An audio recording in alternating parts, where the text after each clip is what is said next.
Good evening, everyone. Welcome back to Shouting into the Void. Shouldn't really start with good evening because you could be watching this at 1 a.m. in the morning It or, was or it was a midday. choice. Yeah. But it's evening for us because once again, myself and Liam have had quite busy weekends, so we've struggled to fit this in, but we found some time. This is the weekly series where the two of us go through episodes of Doctor Who. At the moment, we're on series three, not season three, because oh my god, imagine if we did all that. Series three We're on of William Hartnell's final season. yeah, could you Our final imagine? full season. Yeah, series three of the revived Doctor Who series, episode three, Gridlock. This sees Martha's one trip continued um, into a second trip or one trip, although there's no mention of one trip this time, so it's fine. But yeah, this sees them arrive in New Earth in New York, as previously seen in the series during New Earth in episode one of last series, except that was with a different companion, something which may or may not be brought up this week. Really? So yes, if you could guess by the title, there's something of a traffic jam, and we have to figure out why there's a traffic jam. That premise makes it sound like the dullest episode ever, but I guarantee it's a little bit more exciting than that because it's sci-fi. Um, so, what did you think of the episode? I actually quite enjoyed it. For me, it's fairly on par with last week's. Maybe I enjoyed it a bit more because I feel like I had less proper problems with like the plot and stuff with this one. But overall, I enjoyed it. I think there's some good characters in there, which I'll talk about. I don't want to just give away everything, but it was a good time. I liked it more than I thought I was going to. I was scared it was going to drag, and while I do think something like some points did drag, overall I had a really good time with it, and it was good fun. I think there were some emotional beats in there that I'd kind of forgotten about. Particularly the ending scene actually came close to getting me, but I think that's more hindsight and revelations to come rather than what the episode actually stands for. But we got some really good stuff overall. I think there were some cool sequences in it. I think David Tennant gives one of his best performances in the last scene of the episode for me anyway. And Martha has a good little side story on her own as well.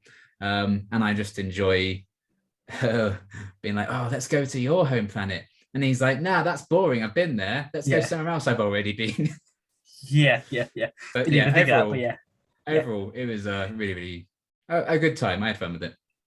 Yeah, I think I enjoyed this more than last week's, but I do think this is another one of those. I don't want to say filler episodes because this does move the arc of I think the Doctor and Martha along and the series arc along, obviously.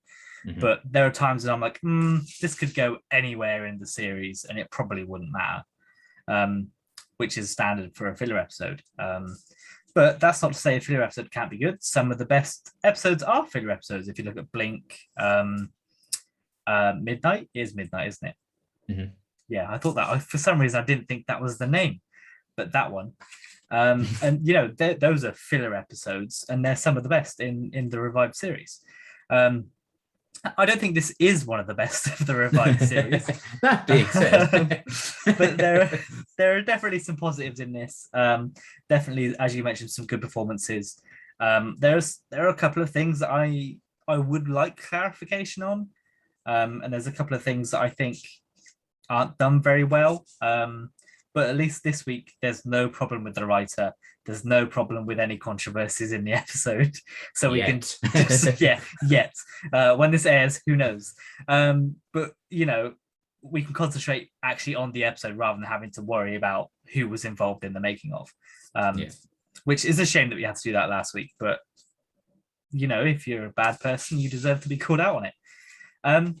So, on that happy note, we will start with the positives. Always we go for 3 positives and 3 negatives, and we always start on the happy note and we always end on the negatives, because I guess that's just our life outlook. So yeah, we'll start with you then. What's your first positive? My first one is the world building that the episode had going for it. I mean, I'm not gonna just say it's not built up on the fact that we've been here before. And we've Mhm. seen a side to this planet already. And cat people, of course. So it's not like, oh shit, cat people. They're just like, Yeah. there's a cat person. And a not so good black furred cat woman who's not really in it for very long. Yeah. Well, I think it's But yeah, kidnapped two blonde teenagers. yeah, that felt very Orphan 55, but Mhm. we'll get there later. But yeah, I thought we saw a cool different side to New Earth than we had seen before, because this is like the slums and different areas with that. The motorway idea, I think, was quite an interesting one. Somewhat relevant with talks of pollution And slow moving viruses. forward, and viruses and a pandemic that wiped out Mhm. governments, and yeah, all that kind of irrelevant stuff to our society. Yeah, not important. Yeah, I thought seeing all like the different kinds of people and species and stuff in all the different cars that we explored, however brief, made the world feel a bit more real and bigger and lived in and stuff. There was like mood patches I thought were a neat idea, and the connotations of that I thought also kind of added to the world building. Particularly, I think her name was Cheen, the woman who kidnaps Martha. We're not kidnappers. You Yeah. kidnapped her. Don't worry, I have some thoughts on her. Okay, I see. I think I may know where that's going. But she had honesty, and I was thinking like, why would they make an honesty one? That's dumb. Yeah. But then the connotations of that, I'm like, oh, what if that's used as like truth serum or something, and people like a corrupt government got hold of that? I was like, that's really cool. And then I thought, oh, shouting into the void bingo. I'd love a Target novelization of this episode. Yeah, they really explored I'm going to come on to that. Yeah. Oh boy. So yeah, just little ideas like that I thought were really neat, and gets you thinking, gets you involved and invested in this new kind of side of New Earth that we'd seen. And I think it elevates what was already set up in New Earth, and to an extent the end of the world with the face of Bow and everything with that. So yeah, I liked how they continued the world building with like, I think they call this like the New Earth trilogy, don't they really? This is like the final installment in that. I think it does a great job of fully realizing the world that we've set up. Yeah, I definitely agree. World building is second on my positive list. So while it's not the top, it's definitely up there. And you can see how sort of in depth they go with the different people that are in like the different carriages. I think that's a good example of how they fleshed out the people that live on this world, just by showing the different types of people that the Doctor sort of flies through. I thought that was the highlight of the world building. I like, obviously, when you see the big cityscapes, I like the Senate idea of them just congregating in this big building to decide stuff. Is that just New York? Is it for the world? Who knows? The only thing that was missing from that was the Doctor's line when he was talking about, oh, you know, I want to see the Senate and everything. And Noah Haim's like, I am the Senate. That's all it needed. Just all give me something. Yeah. But yeah, and obviously the continuation, I think somebody pointed out a while ago that on those drug huts, you can see like the half crescent moon of the hospital, implying that when the hospital fell, there was this massive sort of vacancy, this void of where can people get healed, where can people feel better, kind of thing. Naturally, people sometimes often turn to drugs, even in real life. When certain medication wears off, people turn to other methods to find that. And yeah, I like the idea of the patches. Obviously, as you mentioned, some of them, I don't know what use they have. You know, who wants a patch to be angry? I don't. Yeah. Surely you just be angry. You know, it does have a little bit. Annoyingly, I'm going to talk about Gareth Roberts again. His book Only Human has a similar thing where they've got like little pods on their sleeve where they type a number in and it gives them an emotion. It feels very reminiscent of that, except obviously with the patch. I like the idea that it's not a thoroughly tested method, obviously, with that bliss patch that kills everyone. Martha saying you shouldn't be wearing that patch if you're pregnant, kind of thing. Obviously, she doesn't know. How does she know? It could be fine. But, you know, it's implied that this is a strange science that nobody's really sure about. They kind of wear off, like they're in there for a little bit and then they're just forgotten about until the end, which I think is a little bit okay, fine. They just needed something to kill everyone off. But I do enjoy the fact that this is just a world that's been decimated and the only people that are alive are trapped and they don't know that they're trapped. But there are issues with that in itself, but I'll come on to that later. But yeah, definitely, I'd love to go back to New Earth at some point in the show again. especially after this, to see how it all went. We've seen like the nice, bright, shiny side of it. We've seen the grim underworld side of it. I'd love to just see an episode maybe mixing the two. They all just they don't know how to fly in the air properly, like in this they'll big land. crash. They just crash into each other and everyone dies. I know, it'd be hilarious. But yeah, I do think this is a very good case of building out the universe, especially, and expanding on the Doctor Who lore for this time period, which obviously is minuscule in the fact that Doctor Who spans the whole length of time. But yeah, highly enjoyable from a world building sense. So what is your second positive? The supporting characters. I was actually very pleasantly surprised myself. Your face may indicate otherwise, I don't know. But myself, I really enjoyed a lot of the supporting characters we got. That cat makeup never fails to impress me. That's still like the best effect Doctor Who's ever done and ever will do. So Brannigan, I think, is one of the main highlights for me. Absolute mad lad.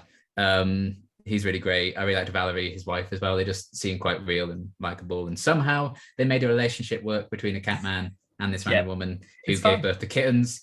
And but, you know, the kittens talk. Mama. Oh my goodness. So there's that. Obviously the face of Bo being brought back into it again after his last couple of appearances, and seeing where all that goes ultimately is quite exciting to just see this section of it.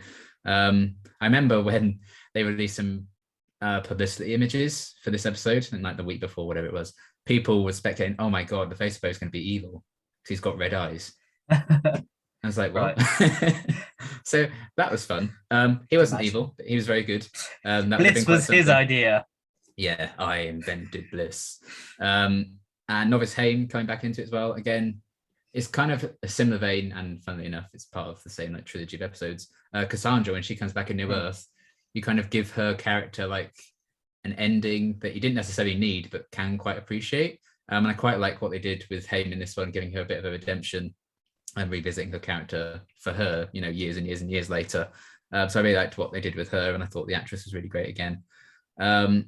And kidnapping things aside and complete naivety aside, I quite liked Milo and Sheen. I think they were likable enough. Milo more so for me. But, you know, I think they worked quite well with Martha. I think they sold their desperation at the start. And all the other people in the cars are like the two old ladies, they're Brannigan. The sisters. The sisters that Brannigan very conveniently has on his friends list, and one of them just knows all this shit about all the cars.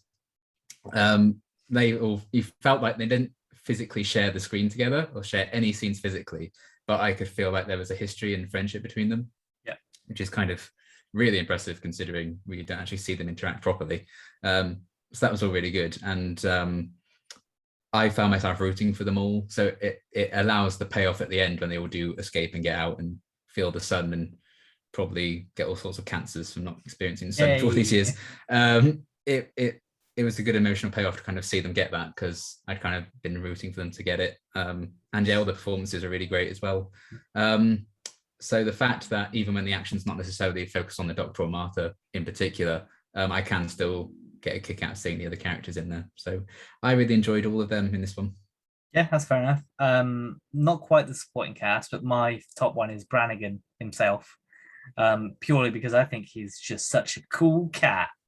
I don't know. He's just like, because he's my jellicle choice. Yeah, literally. It's just, I don't know. He rescues the Doctor. He's such a charming character in the first place, similar to Shakespeare in the previous one, whereas he's instantly likable. You know, he is charming with everyone he meets, his wife, the people over the radio, and he isn't easily swayed. I don't think. I think his wife is a big hand in that, and I also think that like in this episode, the Doctor gets like shut down quite a bit by a lot of the cast and a lot of the characters, which is good. That needs to happen every now and then. But yeah, Brannigan just, I think the cat makeup helps massively. He's just such a nice person, like a nice, friendly person. There's nothing wrong with him. He doesn't necessarily do anything too heroic. And I think that ties into the world building sense, is that, you know, you feel like this is somebody that, although he's a cat person, it's somebody that you could know in real life. and that's something that's quite warming, and sometimes you don't see a lot of in Doctor Who. You don't see someone that you could easily meet because they're always Shakespeare or an alien or just not likable. Um, so it's good to see him, and I really wish they brought him back, but I'm sure that cat makeup is a pain to put on, Yeah, probably. which is why they didn't do it in Orphan 55. um, but yeah, Brannigan is definitely my top choice out of the supporting cast. Although I think most of the supporting cast are pretty good, bar the happy lady and the woman asking for forget at the start. They're pretty bad, but the rest of them pretty good. Are uh, they? That's nice. yeah, yeah, exactly. It's like, oh, forget, please. I'm like, oh, I wish I could forget your performance. Wow, savage. But yeah, it's the happy woman one. Then she's like, it's like, you should cash up. Why? Oh, fuck off. Why do you think? Yeah, I'm just not a fan of those two in particular. But the rest of the Really? supporting Okay. cast, great. But Brannigan does take the top spot, and also I think he has a super rare card in Battles in Time, which is pretty nice. It's also what That's that's what counts. that's the main thing. The merch. Yeah, His yeah, action yeah. figure's really great. So Yeah, yeah. best character. Yeah, and I mean just his outfit, like his like just the way he looks, his style, it just looks very, very much like a dad trying to be cool, which I think resonates with a lot of people. I have a fun fact about that. Excellent. So stay We'll come on to tuned. that. So what is your final positive then? The emotion that came from the ending of the episode started with the face of Bo dying and that whole little goodbye, right up until the Doctor opening up about Gallifrey and his past and Time War stuff to Martha. Originally, I had thought just that arc was going to be like my last positive, but I thought about it and I'm like, yeah.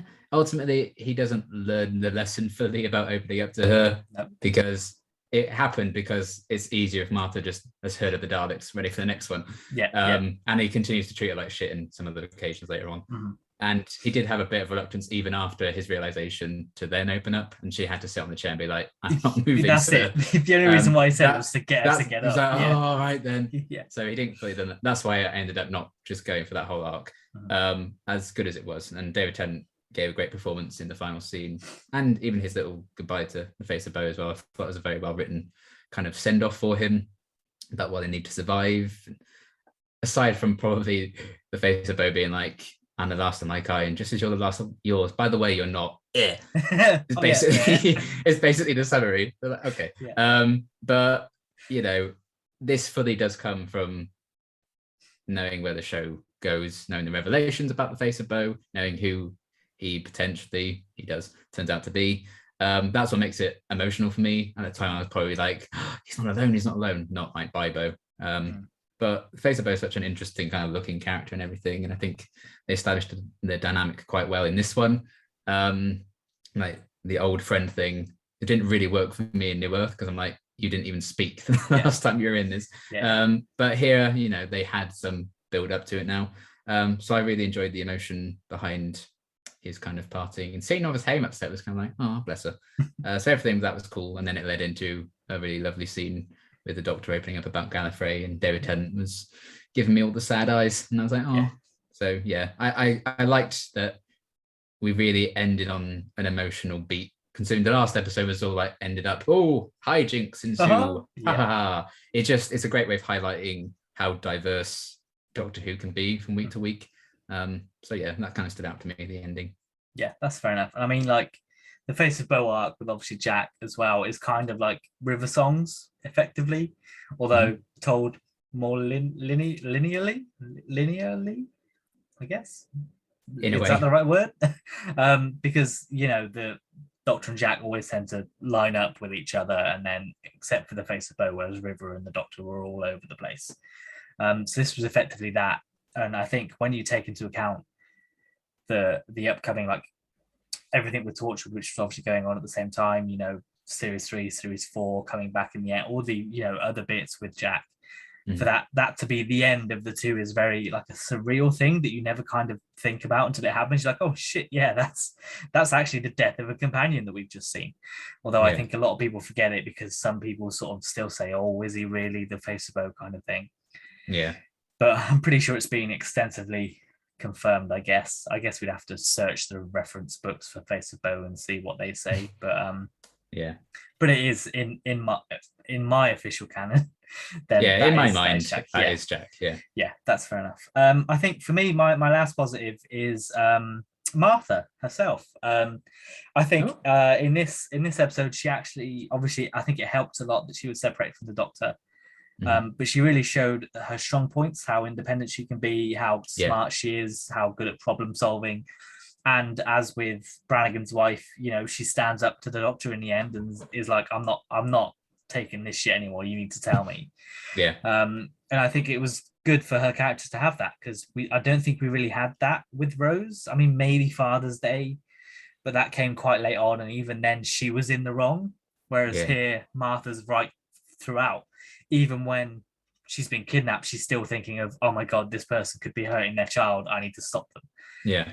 And then even then, you know, she's stuck in the, obviously she's going to die when the Macra are getting her, but she comes up with the idea to stop dead and just see what happens. And I think that's something that Rose didn't really do, at least a lot of. So this just sort of, and it's probably done on purpose to make Martha look like the better companion in this point, so that more fans are on board with that, which is fair enough. I just think that she probably stands out in this. Freema obviously gives a great performance, even if the first sort of 5 minutes are just her kicking and screaming.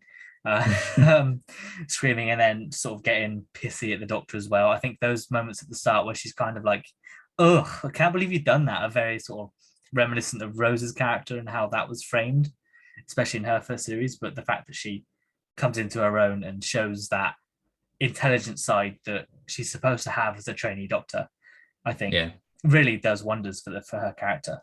Yeah, and I think she gets my favorite line of the episode when she's like, "Oh, I'm pregnant." She's like, "What do you want me to do? Like, congratulate my kidnappers?" I think that's great. Yeah, I mean, I just like, and we have that again. I think later in the series in 42 when she's still trying to problem solve. She's still trying to figure things out by herself.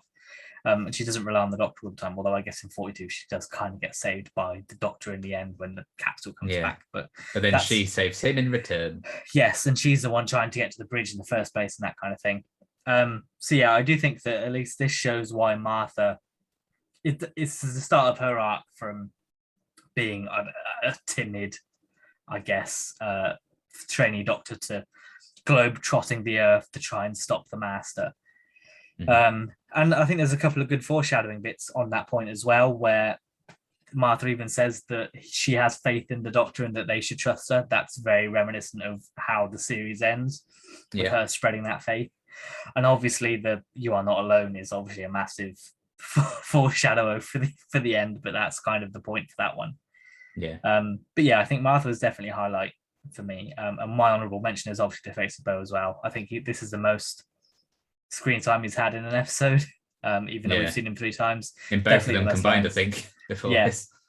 Yeah, and although it always confuses me because I think he's supposed to be telepathic, isn't he?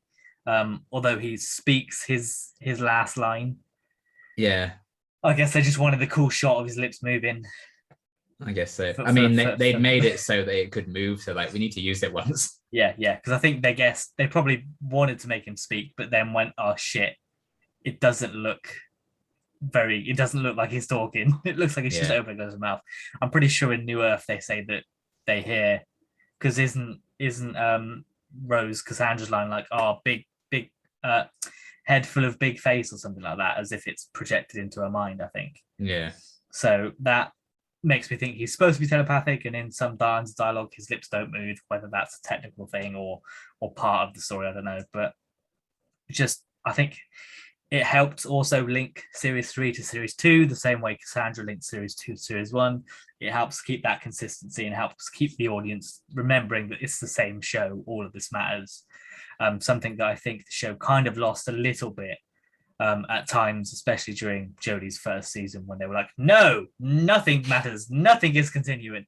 And then they did a massive U-turn in Jodie's say, everything is continuing. Law, like never before. All of it, all of the law. Yeah, and I think that, and it's fair enough. Yeah, every new showrunner, their first series isn't too big links to the past, when series 5 obviously isn't massively linked to the before. Except for obviously the whole cracks, don't remember certain things kind of thing. But it all helps the audience, and I think the Face of Bow did that just as well. Did you have any other additional positives you wanted to mention? Did I? I don't think so, but I did specifically like the arc with the Doctor in this one, but yeah, it's just because it doesn't fully hit the landing in future episodes is why I didn't really include it. But that's not really a detriment to this one, but fair still. enough. No worries. I'll kick us off with the negatives. Okay. There's a couple of contradictions, I think, in the dialogue and plot. First of all, when the Doctor says to the guy at the bottom level, saying, "Can you take us down? Can we not just lie?" He's like, "Oh, the system would lock or whatever." Yet in the first scene, we see two people that have gotten like, so how you did lied they to the computer? Yeah, so I'm like, so how did you get down? Yeah, that's my first point as well.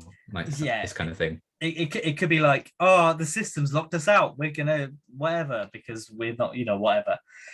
Which maybe that's what it was intended to be, but it didn't come across very well. Also, all the people are supposed to be on the motorway, so why is there people not on the motorway? Why are there people still selling the drugs? Why were people living in Pharmacy Town? How did they avoid the massive airborne plague? I don't know exactly. I think then they mentioned they're like however many levels down, but I think they're still outside. I don't know. I'm thinking of like Coruscant in Star Wars, where it's however many levels, and eventually you get to such a low point that you're not really outside anymore. But yeah, there was just a couple of contradictions where it just didn't, like, people weren't really trapped. They could easily get off and get on the motorway if they just stepped out of their car and went through one of those service doors, which the Doctor easily did.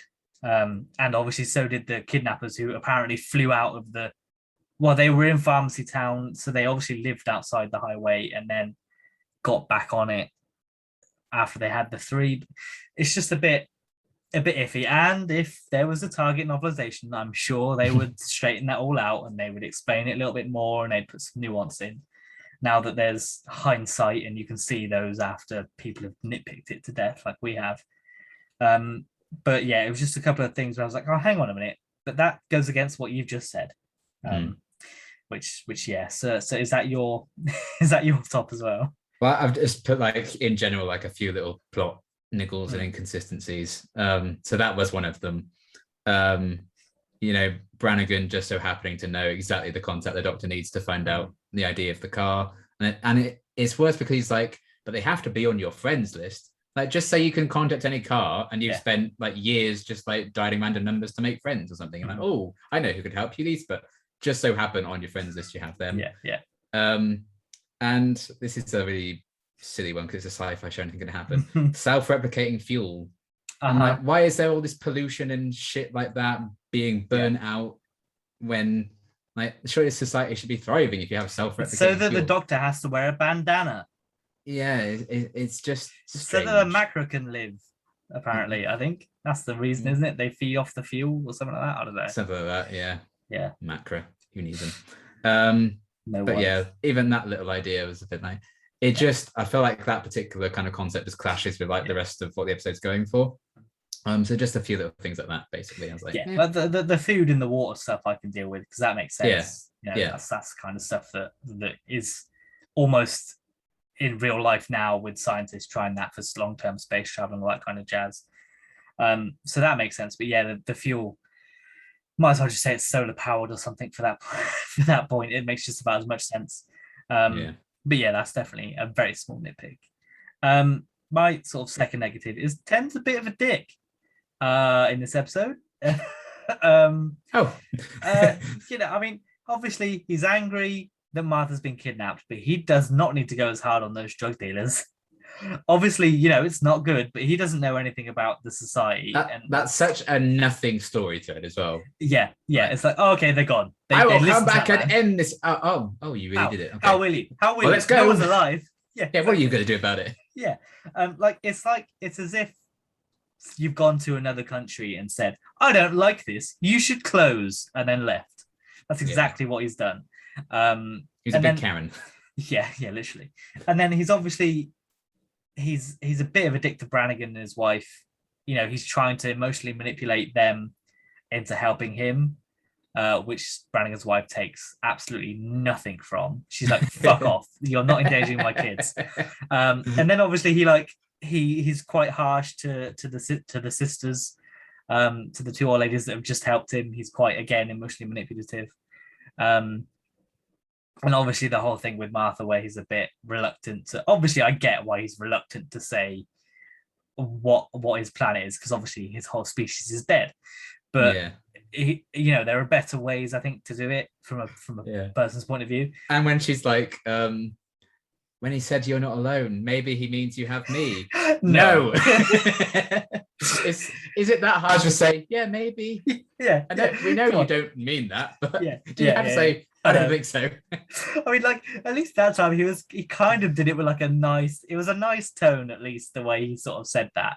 It wasn't like, no. It was like, I don't think so, that kind of thing. But she's still like, oh, she was visibly hurt. Just been kidnapped. She just got her back against all the odds. And then I think there's a kind of naivety to him, obviously, when Martha's like, oh, you ever heard of a rebound kind of thing? Taking Martha to the same place he took Rose. I think that's just naivety on the Doctor's part, of him not really knowing that would be a thing. I think we see a little bit of that with Clara and Eleven in the Rings of Act 10, where he's like, I've been here before, and she's like, ugh, what kind of thing. And then he's like, with my granddaughter. It's like, granddaughter. Oh. Wait a minute. So yeah, I just think overall in this episode he's a little bit brash. I think he's still got that tough exterior that he's built up since Rose went, and I think that comes out of it. It comes out less than it did in the previous episode, so it is getting better, and I think it keeps loosening as we go on forwards throughout the episodes. But still, he wasn't just harsh to Martha in this one. He was quite tough on a couple of the other characters, which was unnecessary. But hey, that's what a character arc's for. You've got to give a character problems so they can resolve them, and that's what they've done. So what is your next negative? I felt some sequences felt a bit dragged out to fill the runtime. The song scene is lovely. Doesn't he? It's not even a good song. How does Martha know the words? I think it's a real song. Yeah, probably. But I don't know what it is. How does she know what it is? What? Have you ever heard of that song before? I know the song at the end. Are you seriously? I guarantee you, nobody knows what that song was. When it ends, everyone's like, what was this? You can say that about anything. Maybe. Have you heard of Sheeran's new song? Oh no. What are you talking about? Yeah, but it's not like, even if it's like a hymn, it's not one of those hymns that's like very well known. It's definitely not, probably because they had to find something that wasn't copyright, so they could. I don't feel bad about my self-replicating fuel thing anymore. That wasn't a real negative. What was I talking about? Thing where I just don't care. Yeah. Oh yeah. So the song sequence, great, fine. Way too long, I feel. Got to have the whole song. The first shot of Martha crying, I'm like, oh yeah, that's a nice moment. End it there. But then they keep going and they show Martha crying 2 more times. Yeah. I'm like, okay, they're kind of dragging this out now. I'm like, we have to show all the cars, every single car, all these people that we have known for like 5 seconds singing. So there's a bit of that. And there's so much macro going. You got to show an alien threat. You can't just be gas. You got to milk it for the trailers and stuff, I guess. Yeah. And like even like one point, it grabs the car and it's like, well, they're fucked. But then the claw doesn't even loosen its grip. The car just goes, bye. I'm like, oh, okay. There's just a few things like that I felt. And surely they can just go up slightly. And then they're out of reach. Surely. Like, there's plenty of you space. seem to kill so intricately in the opening scene because the guy does the death fingers down the screen thing. Yeah, that doesn't make any sense. Is he being dragged out by crabs? I don't get it. Bloody crabs. Who needs them? Oh, I know. Literally. So yeah, there's a few minutes like that I just felt a bit dragged out. Yeah, that's fair enough. I mean, in theory, the whole cold open could be dragged out in the first place because I don't think it really adds anything. If anything, it might be more mysterious why it wasn't there. Especially because it pits like that Sally Calypso to be like the villain, and it was all like an AI gone mad kind of thing. Yeah, it was a hologram, wasn't it? Yeah. But that wasn't the case. Yeah, fair enough. A sort of nitpicker of mine is it Cheen, the female hijacker? Cheen. Like she's at the start, she's proper like she's kidnapped someone. She's very like tough, and then she just descends into we're all gonna die. Oh no! I'm like, whoa, hang on a minute. Well, in the opening scene, they weren't being attacked by giant crabs, I suppose. No, I know, but like, there's this whole tough exterior, and it's supposed to be like both of these are supposed to be like tough people just out for their families. But then the minute she's faced with any real danger, she just collapses. You know who she reminded me of when she got like that Mort from Madagascar. What are they? Yeah, fair enough. But it's just like, because I'm like, fine, I guess they had to maybe lessen her to make Martha look more in control of the situation. Yeah. But it just sort of, it felt as if they couldn't have two strong female people in the same scene. Mm-hmm. One of them had to be in need of rescuing and the other one needed to do the rescuing. The bloke, again, I can't really remember their names, which says a lot. Milo, who had a common Battleson time card. Not to be confused with the Milo from School Union. Of course, no. Maybe they're related. Yeah, it's always the first name that designates the relation. Yeah. Maybe he's Milo Junior. Maybe so. We'll save that for the Target novelization. Yeah. But like, even he loses kind of that tough guy exterior, but he's still in control, but then he kind of just isn't that important. He's just there to drive the car in those scenes, and to do what Martha says. But it just felt like there was such a good opportunity to have these two be really likable people, and they just kind of descend into sort of caricatures of people stuck in a B disaster movie. It's it just felt very stereotypical when they finally were faced with danger, which is fair enough. You can all act tough and then collapse when there's actual danger in there. But if you're going to fake point a gun at someone and actually kidnap someone, you'd expect them to not flinch when they're like, oops, might be some danger. Yeah, they got incredibly lucky with who they kidnapped, really. Because she kept them alive. Well, even so, she was going to probably use one of them if the gun was real. Yeah. But it wasn't. But, that's just, I just didn't think she was that good. Towards the end of the episode, at least, Sheen was a bit of a letdown, I think. And then they just disappear. They're not even like a goodbye. They're just gone. They just drop Martha and they're gone. Never seen again. No doctor saying, I can't believe you did this. There's no like, what's the word? Comeuppance for their crime. They kidnapped someone. Yeah. And they don't get anything for it. Except freedom, which maybe that's the biggest crime of it. If only they weren't singing for so long, we could have gotten a scene like that. God's sake. So what is your final negative? It's not necessarily like, this is a detriment to the story, but I feel like they could have explored the whole bliss side of the story a bit more. I thought that was something worth expanding on. Because it was just a couple of lines, and then that's what's been going on. Now there's not much you can expand on when they say it killed everyone in 7 minutes. Oh, I mean, you could see that 7 minutes, but I guess it wouldn't. Yeah, I just feel like the whole like you said, we forgot the idea of the patches until it was necessary to come back, and I just feel like, well, explore it, find a way, especially because the original plans for the episode, we were going to focus on lots of different things, and I think that they would have been able to do a lot more exploration of that.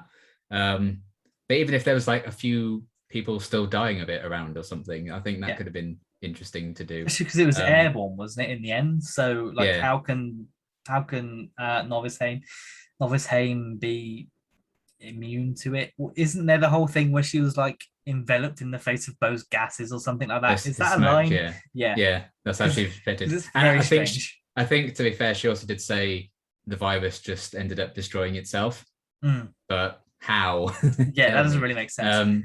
It's like self-imploded virus, like handy. I wish we had that. Yeah, bloody hell. But yeah, I feel like that was an interesting kind of explanation for what's been going on, but we didn't actually see all of that important stuff kind of took place off screen. I think it would have been cool to find a way to work it in a bit more than just them singing for 3 minutes. Yeah, all the dead skeletons are cool, especially when Martha comes in, sees one dead skeleton. Doctor, it's one skeleton. You spoke to him. Look how long He's not gonna. That guy's been dead. That's not going to be him, Martha. You just saw him. It's been like 2 minutes. You're a doctor. Surely you know. God's sake. But that's fine. It's like, Doctor, over here. Oh, thank God. So, of course he's there. You didn't look around. Like, if you just went, oh, if you looked there, you'd have seen him.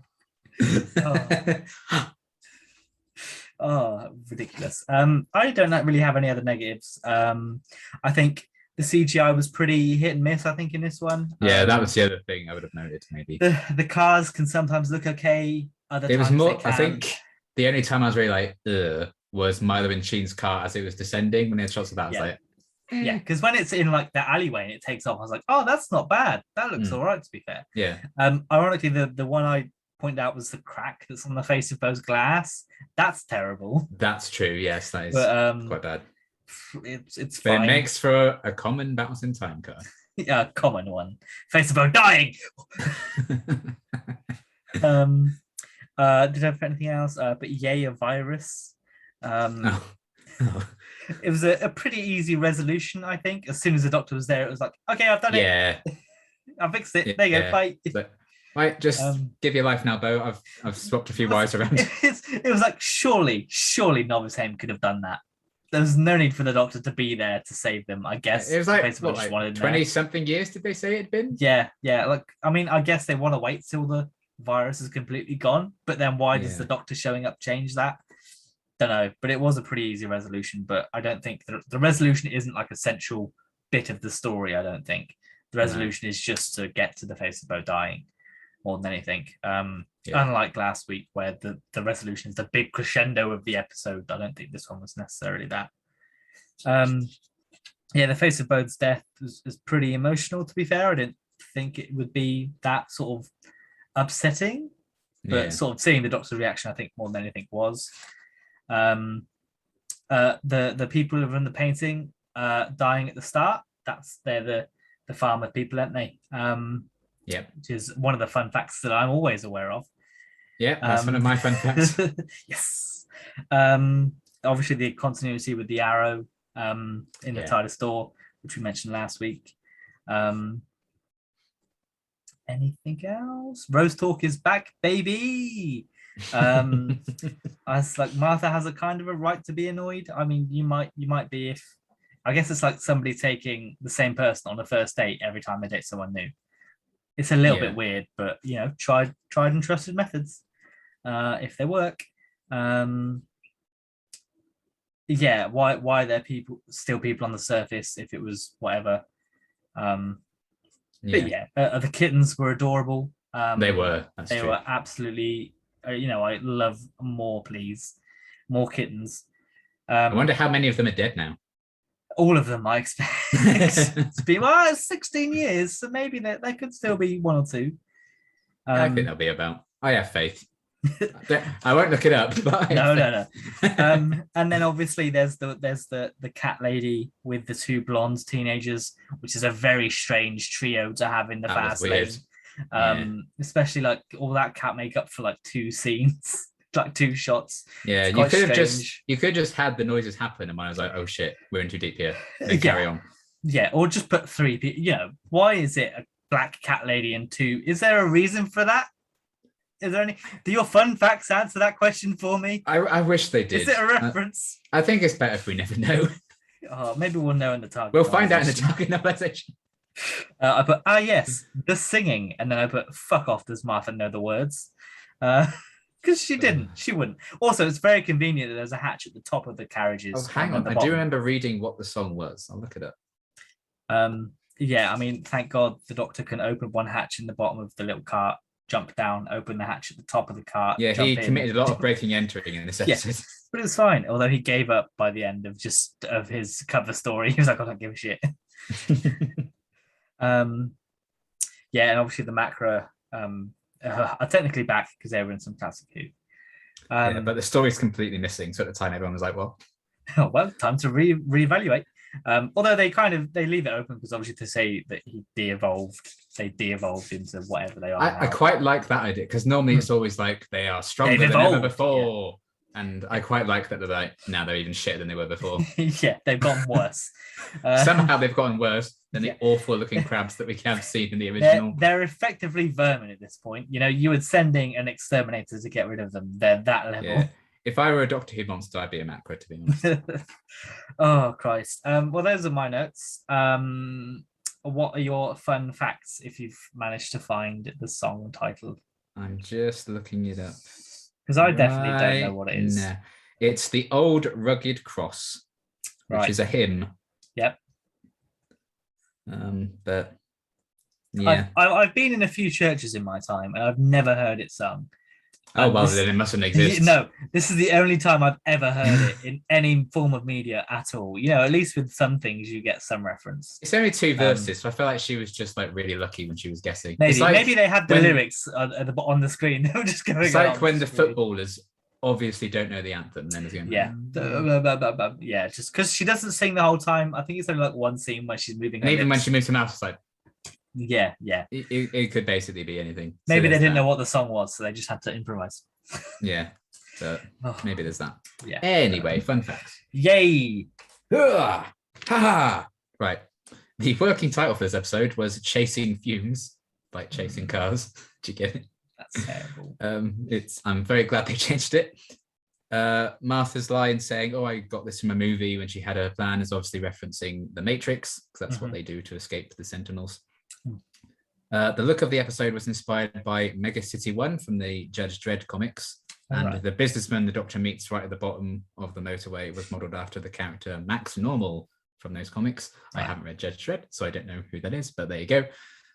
Ross Hugh Davies intended Bo's secret to be revealed in New Earth. We mentioned this during that episode, I think, but he pushed it back to this series when Billie Piper announced that she was leaving. I don't know exactly why that would affect it, but fine, whatever will do. This is the Macra's first appearance since 40 years prior to the airing of this episode in the missing story, The Macra Terror. But in 2019, they animated it, so I've heard it's good. I always look at the Doctor Who animations. I'm never sure how I feel about them. I'm sure they're great, but sometimes the audio doesn't quite match up with the animation. It looks a bit. Yeah, they had the audio for it, and they didn't have any footage, so they kind of gone with it. But apparently, it's one of the more successful ones and one of the best art styles that they've gone for. So enough. I'll check it out when it comes out in the collection box set. Yeah. I'm not going to buy it separately. But yeah, before that, it was their only appearance in the show. So that's fun, I guess. Murray Gold wrote a different hymn for the episode's finale as everyone's like driving away into crashing into each other and dying. But Ross Hugh Davies opted to just go with Abide With Me, which was his original idea, as it sounded more like the Travellers were actually singing it as opposed to what Murray had come up with. I think he said it sounded more like a soundtrack than a song that he came up with. So he's like, Abide With Me will do. Okay. So I guess. Fair enough. Original plans for the episode had the action being split between wealthy inhabitants of the Overcity, the denizens of Undercity in the motorway, and the gargantuan creatures, quote unquote, living in the ocean. Russell T Davies considered a Godzilla-like reptile and a giant octopus before he remembered, oh yeah, the Macra, let's just use those. And the only story thread from that entire kind of thing he came up with that they continued with was baby Macra feeding on the lowest level of the motorway people as they pass through. Right. So he's like, we'll just keep that, and everyone else kind of got put in the toilet. Oh, lovely. This is the first time that a whole setting was completely CGI with the motorway and just a single car set. So it wasn't like there was a structure or anything making the set. It was just completely green screen. I think it shows sometimes, but that's fine. When the Doctor's on that platform trying to get into the cars, like, that's not real. Yeah, it's fine. Brannigan's appearance was taken from Rats, which is the mascot from an old TV show called Live and Kicking. And it's literally a cartoon cat dressed like a pilot. So they just copied that. They were like, that'll do. And I think it looks very well. Yeah. The rain in this episode was completely artificial. No way. And proved difficult to use as one of the walls just wouldn't stay wet. Sorry, what? How does that work? I don't Just know. don't make it rain. Don't make it rain. No, but it needs to be miserable and rubbish, Does and it? Martha needs to complain that it's God's bad sake. now and things are bad. Or just not film that wall. Just have the Yeah. camera facing that wall, maybe. God's I don't know. sake. Yes. Alice and May, aka the two old ladies, are the first married homosexual couple in Doctor Who history. Ah. So good for them. And then we talked about this a minute ago. The couple in the opening scene are dressed as the father and daughter in the famous painting American Gothic with the garden fort, blah, blah, blah. It's supposed to be a father and daughter. I thought they were a couple. Yeah. Oh, when dear. I looked this up, I was like, Oh. those two are into some shady things. I'm kind of glad they're dead. But yes, we had that. And then when the Doctor's going through all the different like cars, he has an encounter with the Japanese hippies, if you do remember that one. And the poster in the background of that scene is Japanese for bad wolf. Oh. Ooh. Oh, exciting. So Rose is still here. Ah! God's sake. But it's subtle unless you know Japanese. And then people would be like Leonardo DiCaprio meme going, oh. Oh. So if you understood Japanese, you're like, ah. Interesting fun facts there. I thought so too. I greatly appreciate them as always. So what are you rating this out of 10? Oh yeah, what did I rate it? I wrote it down earlier. Let's have a look. Oh yeah, I went for a 7.5. Interesting. Just a bit above Shakespeare Code, just a tiny little bit, because I just had a lot less problems with this one on the structural level. Yeah. Mine also is just a tiny little bit above Shakespeare Code at 6. That's fair. Instead of 5.5. Again, like I said, I think this was more filler than most. It's not that I had problems with it. I think it was just another one of those was like, yeah, it's fine. You know, it's nothing that's going to be an absolute standout like I think next week's might be. But interesting. We'll see how it goes. I thought Shakespeare was going to be great, but it was a 5.5. So we could watch next week and be like, oh, it's a 4. I'm hoping the next story impresses me, I must say. Yeah, well, I mean, speaking of the next story, it is. I'm pretty sure the next one's Daleks. Is it Daleks in Manhattan? Yeah. And then it's Evolution of the Daleks. Yes. Yeah, so it gives it away. Even if the next time trailer gives it away before you see it. But yeah, next week is Daleks in Manhattan, where, surprise, surprise, there are Daleks in Manhattan. What? And it also features Britain's very own Andrew Garfield before he became Spider-Man. Yeah. So it'll be very good to see him and his American accent return to Doctor Who. Good old Frank. See how he feels. I think this is starting off like a little run of actors that go on to big things in Doctor Who. Yeah. We got this one, and then obviously in series 4 you've got Felicity Jones, who obviously went and had a lead role in Star Wars. Carrie Mulligan's in Blink. She's quite big now. Yeah, so there's a number of, obviously John Sim coming up was, I think, pretty famous before this. Yeah, because he did Life on Mars like the year before. So, well, I think Life on Mars was 2007, so around the same time, I think. Yeah. So that's probably why they had him in this, because it's probably a contract thing. So I remember that promotional photo when they did like a big Series 3 trailer. And there's a shot of him in that, and I was like, oh, it's Life on Mars guy. It's him. It's him. Yeah, there's. I mean, we'll come on to it obviously as well. This series, the guy who plays Baines in Family of Blood is obviously in Game of Thrones, and Brave New World. More importantly, Robin Robin Hood. Yes, obviously. Will is it Will Scarlet? Will Scarlet in Robin Hood. Yeah. So there He's are a number such a good actor. I can't wait to praise him to the sun. He is, especially in this series. So yeah, there's a number of big actors coming up. Obviously, Karen Gillan's pretty much the biggest one so far, making it in Marvel and earning billion-dollar movies and that kind of stuff. She's a while away. Next up is obviously a little bit more down to earth with our poor 2-movie Spider-Man. Get wrecked, noob. Only did 2 movies. Never making any other appearances as the character ever again, I'm sure. Rebooted within 3 years. How many Spider-Man movies have you done, Connor? Yeah, exactly. If you count home movies, 10. No. But yes, so what one's being inserted here. Yeah, I wish. What are your thoughts of Daleks in Manhattan? I think it's fine. Mm-hmm. Fine / a bit bad, honestly. Interesting. Yeah. I mean, I don't think it's considered in fandom. People don't really like it. Mm. I think I like it more than that. Mm-hmm. I think I'm that little meme of Sylvester McCoy. He's like, I don't think it's bad as everyone says, actually. Yeah. I mean, I don't think it's great. Mm-hmm. I like These Are the Cost Garo. I just Mm-hmm. don't get the serious obsession with pigs and weird slavey pigs. Yeah. So that's interesting. I think what's going to make or break it is how I feel about Tallulah now. I feel like she might I really forgot. annoy me. Oh no! And the As soon song as she she sings. Oh no! when she turned up in the next episode, I was like, oh god, yeah, like hands in the air. I completely forgot. Oh god. Oh no. That'll either be a positive or a negative. I don't know where I'm going Yeah, to go with that yet. I think that's going to be Marmite for me. I will either love her or hate her. But I Mhm. do think we get some nice Dalek action. But I think that's more so in part Part two. two. I think I really like the Daleks. Yeah. But yeah, I'm excited for Andrew Garfield as well. I like episodes set in New York because I've always wanted to go. I have yet to go because pandemic. I was supposed to go last year. But that's fine. Okay, I'm fine. So yeah, I'm hoping I like it more than I remember because that would make a nice change. That's fair. I always remember liking it. I think again it was one of those episodes that was put onto like those DVDs that you'd get in the sun. So whenever my nan got the paper, I'd get the DVD for it.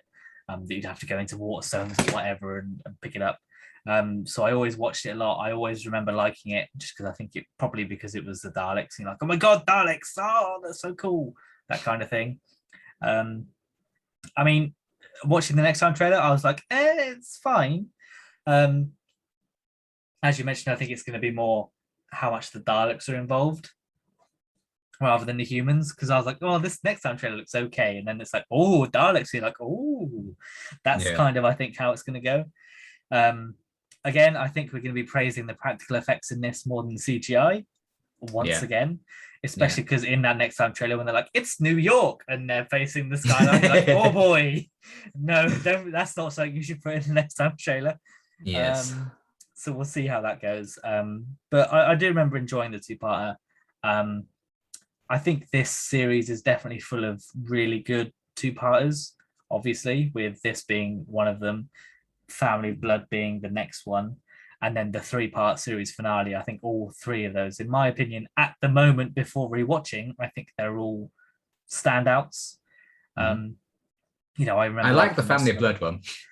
Yes, I think that's again one of the top. Like as soon as we pass Lazarus Experiment, I think it's effectively bar maybe 42. I do think, from what I remember, the second half of series 3 is significantly better. Yeah, and that helps because I think there's only one dud again with it being 42, but again that's kind of personal choice, I think, for that one. And I enjoyed 42 when I last watched it, so hopefully that stays the same. But hopefully this isn't a Shakespeare for me, and hopefully I do come out and think, yeah, this is as good as I remember it being, or it's not as good, but it's not like a 5.